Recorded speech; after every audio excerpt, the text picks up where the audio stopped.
ہم بستری کرتے وقت یہ 5 غلطیاں بھول کر بھی نہ کرنا۔ السلام علیکم ناظرین، آج کی ویڈیو میں آپ کو مرد عورت کی طرف سے کی جانے والے ان غلطیوں کے بارے میں بتائیں گے جن کو کوئی غلطیاں نہیں سمجھتے، جبکہ شریعت میں یہ بہت بڑی غلطیاں ہوتی ہیں۔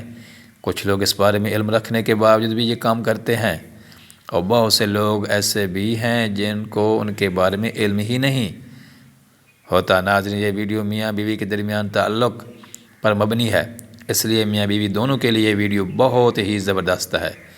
اس کو مکمل ضرور دیکھیے گا تاکہ ہم بستری کے دوران وہ غلطیاں جو جان کر یا کم علمی کی وجہ سے آپ کر جاتے ہیں ان پر غور و فکر کر سکیں۔ میاں بیوی کے تعلق میں ہم بستری کے کچھ ایسے مسائل ہیں جن کا جاننا بے حد ضروری ہوتا ہے، مگر ہم جانتے نہیں ہوتے، کیونکہ نہ تو ہم دینی کتب کا مطالعہ کرتے ہیں اور نہ ہی ہم کسی علم والے سے رہنمائی حاصل کرتے ہیں۔ بستری کے تعلق سے کچھ ایسے کام ہیں جو ہمارے گھر کی خوشیوں کو اجاڑ دیتے ہیں، ہماری اولادوں کو تباہ حالات اور برباد کر دیتے ہیں۔ ان کاموں میں بھی ہمیں بچنا چاہیے۔ ناظرین، مردوں کو اپنی عورت کی چھاتی کو منہ لگانا جائز ہے، یعنی مرد اپنی عورت کے بستان کو پی سکتا ہے، مگر اس خیال کے ساتھ کہ عورت کا دودھ نکل کر منہ میں نہ جائے۔ اگر دودھ نکل کر منہ میں چلا گیا تو یہ مکروہ ہوگا، لیکن اگر دودھ حلق سے بھی نیچے اتر گیا تو بیوی کا دودھ حلق سے نیچے اترنا سخت حرام ہے۔ اس کا گناہ ہوگا جس پر توبہ کرنا ضروری ہے، لیکن اس عمل سے نکاح پر کوئی فرق نہیں پڑے گا۔ اگر عورت کا دودھ حلق سے نیچے اتر بھی جائے تو نکاح برقرار رہتا ہے۔ دوسرا مسئلہ، مرد عورت ایک دوسرے کے ستر کو دیکھنا بات چھونا ہے۔ عورت مرد ایک دوسرے کے جنسی اعضاء کو چھو سکتے ہیں، مگر شرعی حکم یہی ہے کہ مقام مخصوص کی طرف نہ دیکھا جائے۔ ایسے نسیان کا مرض ہوتا ہے اور آنکھوں کی روشنی بھی کم ہو جاتی ہے، لیکن اگر کوئی دیکھ یا چھو لے تو اس میں کوئی گناہ نہیں۔ تیسرا مسئلہ، مرد کو کے اوپر بٹھا کر عورت کا ہم بستری کرنا ہے۔ مرد کے اوپر بیٹھ کر ہم بستری کرنا بالکل جائز ہے، لیکن اس سے عورت میں بانجھ بن سکتا ہے، خدشہ ہوتا ہے، اس لیے یہ طریقہ اپنانے سے گریز کرنی چاہیے۔ اس بات میں بھی کوئی شک نہیں کہ شریعت میں عورت کے ساتھ طرح طرح سے ہم بستری کرنے کی اجازت دی ہے۔ شریعت میں یہ بھی آیا ہے کہ تمہاری بیویاں تمہاری کھیتیاں ہیں، جس طرح چاہو ان سے فائدہ حاصل کرو، لیکن صرف آگے کے مقام سے اجازت ہے۔ شریعت نے پچھلے مقام سے ہم بستری کرنے کی اجازت نہیں دی ہے، کیونکہ وہ ہم بستری کرنے کا محل وقوع نہیں ہے، یعنی عورت کی دوبر میں ہم بستری کرنے کا سختی سے منع کیا گیا ہے، اور جو ایسا کرتے ہیں ان کے لیے ایک بہت سخت عذاب ہے، اور یہ بہت بڑا گناہ ہے۔ چوتھا مسئلہ، یہ بہت اہم اور ضروری مسئلہ ہے۔ عورت کے اندر مرد کے مقابلے میں زیادہ شاد ہوتی ہے، لیکن عورت پر حیا کا مسلط کر دیا گیا ہے۔ اگر ہم بستری کے دوران مرد جلدی فارغ ہو جائے تو اس سے مرد کو چاہیے عورت سے تب تک جدا نہ ہو جب تک وہ بھی جنسی لذت میں عروج اختیار نہ کر جائے، یعنی وہ بھی مطمئن ہو جائے، کیونکہ جب مرد جلدی فارغ ہو جاتا ہے، عورت فارغ نہ ہوئی ہو، تو مرد کا عورت سے جدا ہونا، عورت کو مطمئن نہ کر پانا عورت کے لیے بہت تکلیف دہ ہوتا ہے۔ عورت مرد سے یہ چاہتی ہے کہ جس طرح مرد انزال کا شکار ہو، اس طرح وہ بھی پورا وقت لے اور انزال تک پہنچ جائے۔ جو مرد جلدی فارغ ہو جائے، اس کی عورت انزال تک نہ پہنچ سکے، تو ایسی عورت اپنے مرد سے نفرت کرنے لگتی ہے اور ہم بستری کرنے سے اکثر کتراتی رہتی ہے۔ ایسی عورتوں کو مرد کے ساتھ ہم بستری کرنے میں دلچسپی نہیں ہوتی۔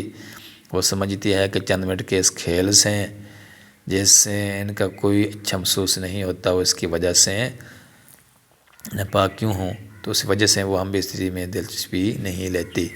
یہاں یہ بات بھی واضح رہے کہ عورت شوہر کو بغیر کسی شرعی عذر کے ہم بستری سے انکار نہیں کر سکتی، لیکن اس کے ساتھ مرد کو بھی خیال رکھنا چاہیے کہ ہم بستری کے دوران انزال ہو کے بعد فوراً عورت سے جدا نہ ہو، بلکہ ان کو بھی لذت شہوت پوری کرنے کا موقع دیا جائے۔ ناظرین، 5واں مسئلہ جو شرعی مسئلہ ہے وہ ہے ننگے ہو کر کعبہ رخ ہو کر ہم بستری کرنا ہے۔ شرعی طور پر جس کمرے میں ہم بستری کی جائے وہاں قرآن پاک کھلا ہوا پڑا نہ ہو، کیونکہ یہ بے ادبی ہے۔ ہم بستری والے کمرے میں قرآن مجید موجود ہے تو بہتر ہے اسے کپڑے سے ڈھانپ دیا جائے۔ اس طرح ہم بستری کے دوران قبلہ رخ ہو کر بھی ہم بستری کرنا بالکل صحیح نہیں ہے، یہ گناہ ہے، اور شاید یہی وجہ ہے کہ جس کی وجہ سے ہمارے گھروں سے خوشیاں اٹھ جاتی ہیں اور گھروں میں مصیبتیں آ جاتی ہیں۔ حضرت سیدنا امام محمد غزالی علیہ رحمہ فرماتے ہیں، ہم بستری کے آداب میں سے ایک ادب یہ بھی ہے کہ کعبہ شریف کی طرف منہ نہ ہو، قبلے کی طرف منہ نہ ہو، یہ مکروہ ہے اور خلاف ادب ہے۔ اس کی وجہ سے یہ ہے کہ کعبے کی تعظیم ہر مسلمان پر لازم اور ضروری ہے۔ اس لیے بندہ کعبہ یعنی قبلہ شریف کی طرف منہ کر کے اپنا پروردگار کی عبادت کرتا ہے۔ قبلہ کی طرف تھوکنا یا پیشاب کرنا، پخانہ کرنا، سب چیزوں سے منع کیا گیا ہے۔ لہذا ادب یہی ہے کہ ہم بستری کے دوران کعبہ شریف کی طرف منہ نہ کریں۔ اس کے بعد مکمل ننگے ہو کر ہم بستری کرنا بھی شرعی طور پر درست نہیں۔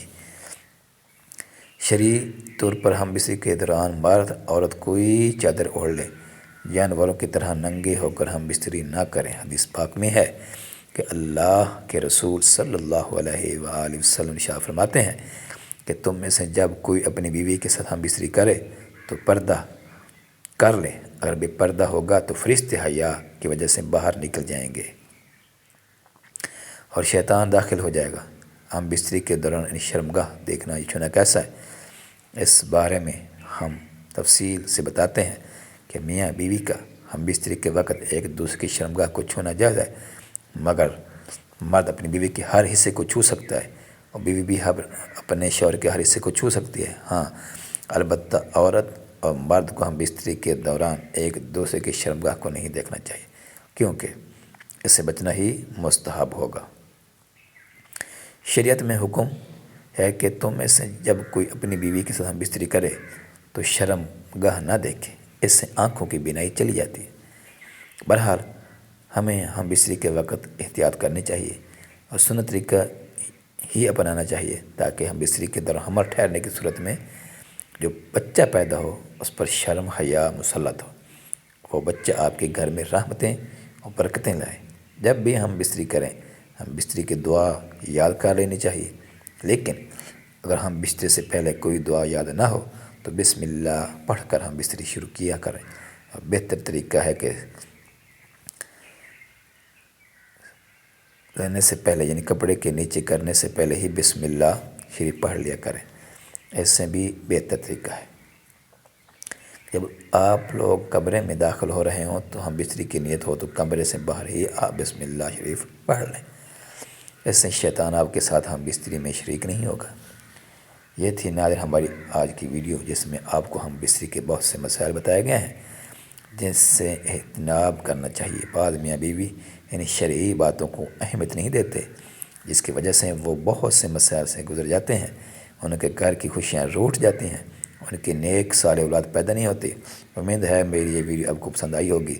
ویڈیو کو لائک کریں، شیئر ضرور کر دیجیے گا، ہمارے چینل کو بھی سبسکرائب کر دیں تاکہ مزید اس طرح معلومات ویڈیوز کا نوٹیفیکیشن آپ تک بآسانی پہنچ سکے۔ اگلی ایک نئی ویڈیو تک اجازت دیجیے۔ اللہ حافظ۔